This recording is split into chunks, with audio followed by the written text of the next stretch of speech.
Not really. I mean, we're prepared. We're ready. I mean, it's just a matter of getting to work and seeing where these guys are. I'm kind of glad it's getting going. We'll see where our guys end up, and I don't expect us to be big players for other teams' players, but obviously we want to see where our guys are, and they've got to see where they are in terms of what their market may be, and certainly will influence whether we can sign some of our guys back. It'll depend on what their market is. Do you anticipate that it changes the types of conversations that you have here? I mean, people are already getting going on deals for their players. I guess things are kind of moving faster now than they usually are. Yeah, I think it will be. I think there'll be a little more, with our players. I think we'll hopefully start to find out more. But, those things can fool you too. I mean, sometimes they can take a long time. Guys just keep thinking at some point, well, maybe an offer is going to pop up, and, they want to wait if they're not pleased with where something may be. And we're prepared to wait most of the time. Do you have priorities on your guys that you want? Yes, absolutely. At the top, I mean, church, car. Are you kidding me? Not going to hurt anybody's feelings. They're all at the top. To keep your secondary, though, I mean, you got a lot of guys up in that specific area. Sure. Is that and receiver, of course, where we're really having to keep a close eye on it because we're quite a few numbers at each spot, in terms of the overall picture.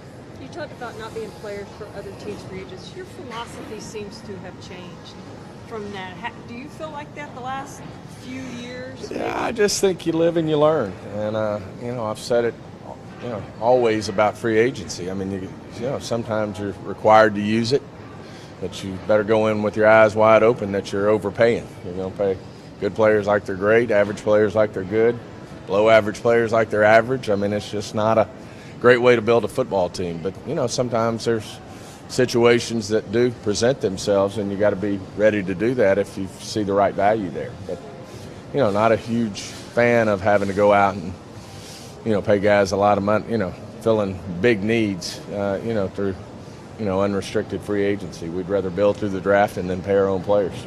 We've seen some teams. The light bulb went off on that. Did you guys feel like you got burned in a particular situation? Not really. I just think it evolved. You knew it probably the whole time, but there's just some situations where you can't get everything taken care of. Your team's just not good enough to, and you can't get all your needs filled through the draft and through your own players. That at some point, if you don't draft well, then that's what you're stuck with. That's why it's so important to draft well and make good decisions. I mean, you're not ever going to be perfect in the draft. You're going to make mistakes, but as you do in any type of player acquisition. But you certainly want to be as good as possible, especially in the draft, because that leads to being able to sign guys, and you know what you're going to get. When you sign another team's player, you don't necessarily know what you're going to get. Do you think you guys are doing a better job at that, especially when you look at how many played this year and saw the football field? Yeah, I would like to think we're getting better every year. I think we will, and scouting department do a great job. I think the way we interact with our coaching staff and the consensus we build has come a long ways, and I think it pays off for us. And we're going to need to be good at it again this year. I mean, we've got to get better, and we all know you can't make a living trying to hire pass rushers in free agency. It's very expensive, and you're not necessarily getting the best ones when you do it. You've seen teams re-sign some of their own guys, not to these mega deals like Barry and those ones, but Carolina has been able to sign some guys. How difficult is it to get guys to sign this close to free agency when maybe they can see an opportunity elsewhere?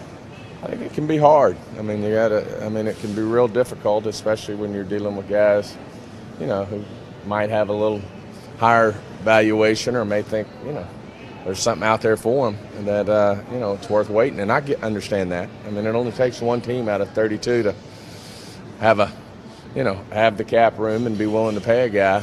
And, we know that's, very well could happen with some of our players, that they just end up making more money than, not necessarily more than they're worth, but more than we can afford to pay them with our situation that we have with what we're putting in our offensive line. I've made it clear, our number one priority is Zach, to get him re-signed at some point. And, when you got that much money in your offensive line and you have Dez and you have Zeke, who obviously was a top 5 pick, those guys don't come, they're not cheap. And, it's just you got to start to you don't have enough money to go around when it's all said and done. So as much as we'd like to keep them all, some guys are going to make more than we can afford to pay them. With Lyle Collins, could he be a tackle in your mind? Can he be an option at right tackle? We've visited about that.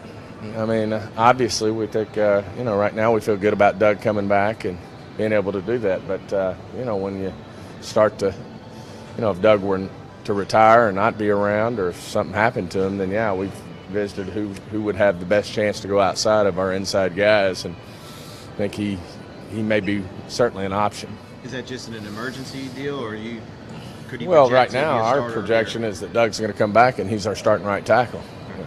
Obviously, if we don't get Leary re-signed, which will be difficult, then we'll probably, we see Lyle as our starting guard. How much of a priority is it to find a backup quarterback, whether it's re-signing Kellen and getting somebody else in here or whatever? We got to have some quarterbacks. Yeah. So it's a priority for sure. Now the question is, how we go about that. Whether it's just Kellen, whether it's Kellen and another veteran, whether it's Kellen and a draft pick. I mean, those are the things that we're looking at. Obviously, we'd like to have Kellen back, and we're very comfortable with him, what he brings to the quarterback room. Hopefully we can get him re-signed. So by saying this, is Tony no longer in your plans? Well, that part really remains to be seen. And, of course, I don't comment on Tony. Jerry's made that real clear who's going to comment on Tony. So, but, no, I mean, I would not rule out Tony either. I mean, obviously, I think he had, it was a difficult year for him. And but, we'll just see what happens there. Not just talking about the decision that you have upcoming, but the emotions involved with someone like Tony who's been around for so long. His pictures, you have a poster or the painting on the wall in your office and things. I mean, what he's done for this franchise, I mean, it just speaks volumes for what he means to the Dallas Cowboys, to the organization, to our family. I mean, this guy's, played, tremendous football. He's given us some big seasons, and, we're all, I think Jerry said it best, we've, unfortunately, that's one of our biggest regrets right now is we hadn't been able to put a team around Tony when he's healthy that, he could win a Super Bowl, because I certainly think he's very capable of it. And he's, in my mind, one of the best quarterbacks to ever play for the Cowboys. And, he means a lot to us, always will. He'll always have a place in this organization and will always mean a lot to us. Do you have plans to meet with Tom and RJ while you guys are here to discuss what might be coming down the road? I wouldn't say definitive plans, no. So no plans right now with free agency approaching, because I know you guys haven't had a formal discussion with Tony about his future. Mm-hmm. Can you expect one in the next couple of days? I would say it's going to come. I think Jerry's going to be due to meet with him sooner than later, but I wouldn't say there's a definitive meeting set as of yet.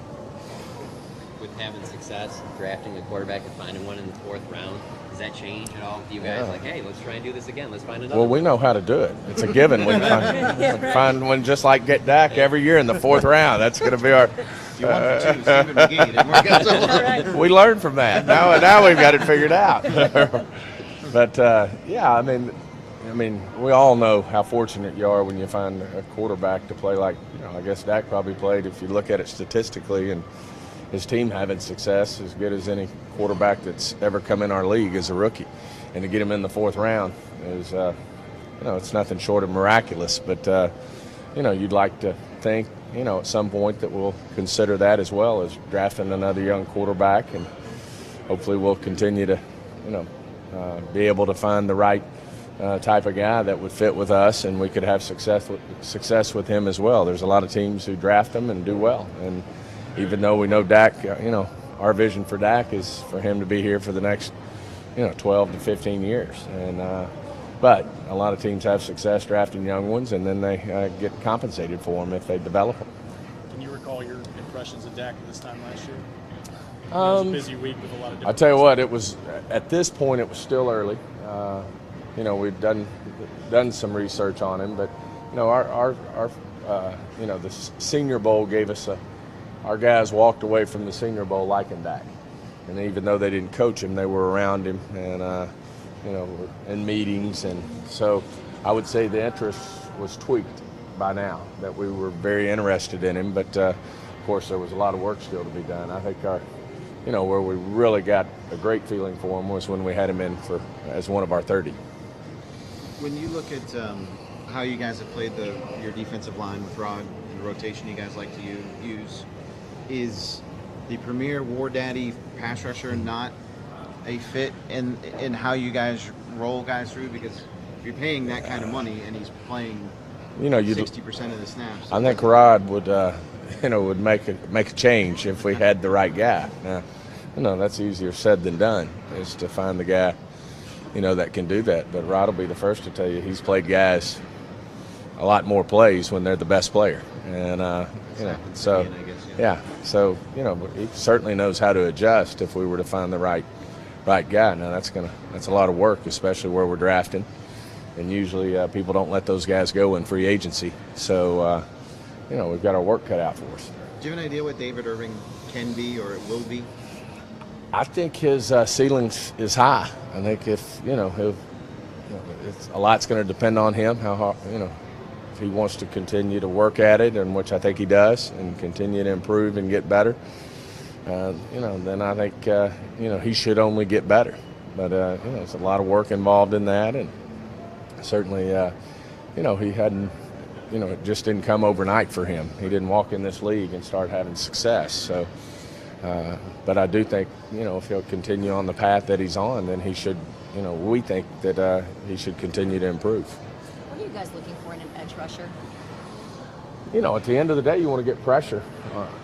An edge rusher, you want him to get pressure at the end of the day. And we all know how important that is in our game right now. I mean, you can find those run-stopping defensive linemen. I mean, when I say you can find them, I don't not have respect for the job that they do, but it's real difficult to find the guys who can, on a consistent basis, game in, game out, down in, down out, put pressure on them. But, obviously you're looking, they come in all shapes and sizes and speeds, and, guys have knacks, whether it's a Freeney, whether it's a Peppers, whether it's a J.J. Watt. I mean, you just never know what that is. It's going to, a DeMarcus Ware.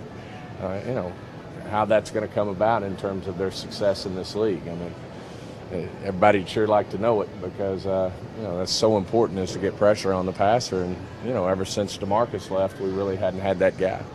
You guys, you like to say, always take the best player available, don't factor in your need. Is it, when you put in your board together and you guys have your needs in the secondary and a pass rusher, is it harder to do that when the needs are so obvious that do you sometimes inflate guys that you shouldn't inflate? We try to fight that more than we ever have. I mean, I think obviously most people seem to be influenced, and, I wouldn't rule us out of that totally either. I mean, it just seems like when you need something, they tend to be more of them up there, that you're focused on. But I do think that's how you make huge mistakes is, I'm just, as much as we need a pass rusher, I think it'd be a huge mistake to say, hey, we can't get out of the first round without a pass rusher. I think that's how you make a big mistake. What are you expecting out of this season from Jalen Smith? I think the sky's the limit. I think he's got a great opportunity. If he keeps on his current path, to be a dominant player for us. And so now to say I expect that when he's not there yet, that's tough to have that expectation. But I think we do expect him to contribute and be a big part of our defense this year. Now, the question is how physically well he gets by the start of next season, in terms of, does some of what he still has hamper him somewhat. But our guys are convinced he can play in his current condition. That's what I was just going to ask. And it should only improve as we go. Your understanding is he could be able to play in that brace? Yes. Yes. And then the question is, how effective is he going to be in that brace? We think he's going to be real effective. And but how effective, I think, remains to be seen. And that's why I think it's difficult to say, well, we expect him to be the dominant player he was at Notre Dame. That's probably high expectations. Is it possible? Absolutely. You guys don't ever want to get into medical details of it, but at what point did y'all become convinced that was possible? Is it in the last since the season ended, or? Well, obviously you use a second-round pick on a guy because you visit, you have long visits with your doctor, and you ultimately believe he'll be that, he'll get it all back, or you don't spend a second-round pick on him.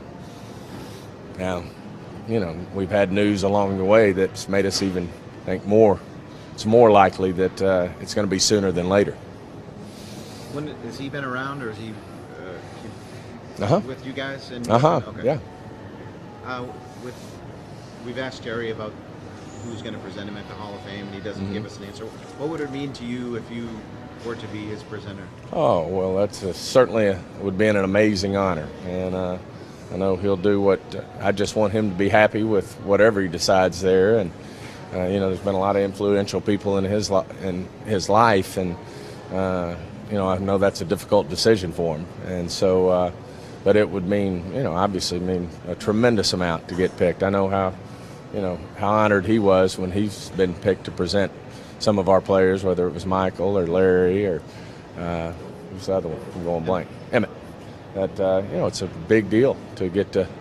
I think it was Emmett to be able to, present a Hall of Famer. But at the end of the day, I know he'll do what's in his best interest, and I just want him to be happy, and it's going to be an amazing day.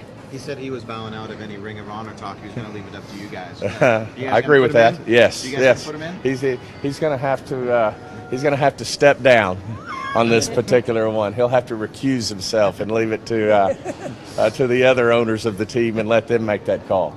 Are y'all for sure going back to California? Is that Yes, done? as Okay. it speaks right now, we are. Okay. As it sits right here. I Okay. mean, there's some things we just got to be sensitive to with another team moving into LA, but right now I think the plan is to be there. Do you have any idea how many weeks you might be back in Frisco at all? Like, do you want to have some camp there? It's not totally decided yet, but I see us, probably more than likely coming back after the second preseason game. First one out there. We'll probably play one out on the West Coast and then head back this way after the Hall of Fame game. Is the Hall of Fame game a good thing or a bad thing? The Hall of Fame game it's a good thing. We're playing in it. But is the benefit you get the extra practice time? Is that? Yeah, I think it's great for young players. I still think our young players need more reps when it's all said and done. And there's a fine line between preparing your guys who you're pretty sure are going to be a part of the team, and then that next deal is how do you develop some young guys that may come along fast enough, not unlike this year, that come along fast enough to be able to contribute and be a big part of our football team for 17.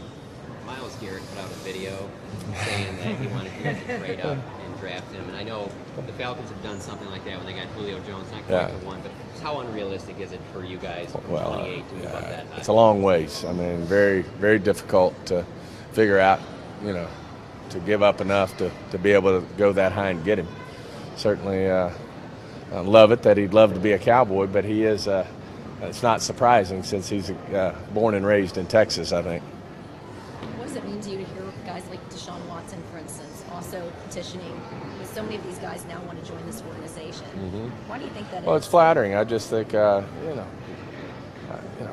there's a lot that goes into, the Dallas Cowboys, and certainly starts with, at the top with Jerry, but more so than that, it's the history of the franchise, and it's the men that came before us. It's the Clint Murkisons, it's the Bum Brights, it's the Tex Rams, it's the Tom Landrys, it's the Roger Staubachs, and all they did to make the Dallas Cowboys what they are.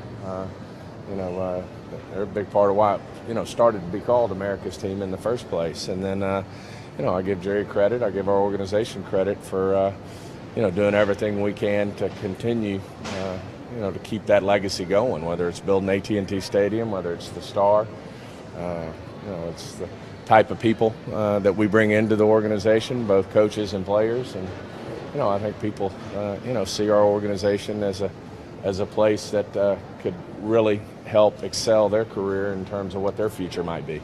You guys catch some grief from teams or people who watch the league for how you operate the cap and restructuring contracts and things like that. Why are you guys not worried about having to use that tool that maybe some other teams are? In terms of pushing money out into the future, and yeah, I mean, we've got a good feel for what we're doing, and in terms of when you push money out, at some point, you're going to pay. You got to pay for those guys, and certainly, if Tony, for example, is a situation where at some point we'll have to get that contract whole under the salary cap. But once it's cleared, then it's you gain a lot of room back. And it's just a philosophy we have. It's not necessarily for everybody, but we certainly I think we can have success with it. And especially when you start to get your hands on a team like this, it allows you to give it a chance to win a championship over the next 2, 3, 4 years here. People always say you're just kicking the can down the road. Do you ever see does the bill ever well, come they've been saying that for forever. That's my point. I guess the only way to me it comes due if and when the salary cap goes flat to down, which it can't do under our labor agreement. So, if that flattens out and you don't have growth in our league, which we're huge. Obviously that's one of the reasons Jerry's in the Hall of Fame is, he's a huge proponent and had a big finger in, a big hand in growing our league, and we're big believers that the league has a bright future. Led by our commissioner and the ownership that we have in the NFL. We feel strongly that our league's going to continue to grow. Could there be some? You made the 2 moves with Tyron and Travis, so there are other maneuvering things that you could. Could be. Stephen, you mentioned about Romo. Would there be consideration of flopping picks with somebody within a round if somebody wanted him? Say if somebody wanted to use, is there a clean way to have to do this? Yeah, I don't want to speculate on Tony. Todd mentioned Rod's scheme. When you continue this draft process, how helpful is it to have the continuity with the coaching staff that you have to know exactly kind of what you're looking for to fit on both sides of the ball? Well, we're big believers in continuity. We've done it in a lot of different ways, and I just feel like continuity's, if you look around, the league at some of the teams that have been successful year in, year out, continuity is a big part of that. And whether you look at a New England, a Pittsburgh, some of these teams that, keep their coaches for long periods of time, and therefore they're probably keeping their staffs for a long period of time.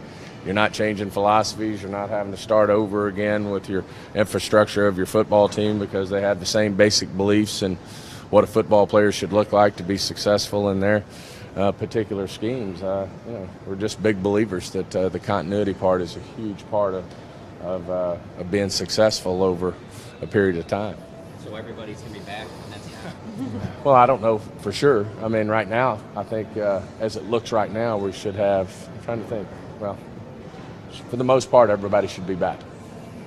Witten's got a pretty high cap figure in the last year of his deal. Have you got any plans to talk to Jimmy while you heard about maybe giving him a 4th contract? If anyone could do it, Witten can do it. So, but no, not really. I don't think there's any immediate plans to discuss that. I mean, obviously that's up to Jason, and or anything Jason wants to look into, then we're going to look into it. I mean, he's one of the reasons when you talk about what makes the Cowboys a special organization and why people want to come here, he's at the top of the list of who's made this franchise special. And we're lucky to add Jason Witten as a part of our organization, and I hope he continues to play. He's amazing.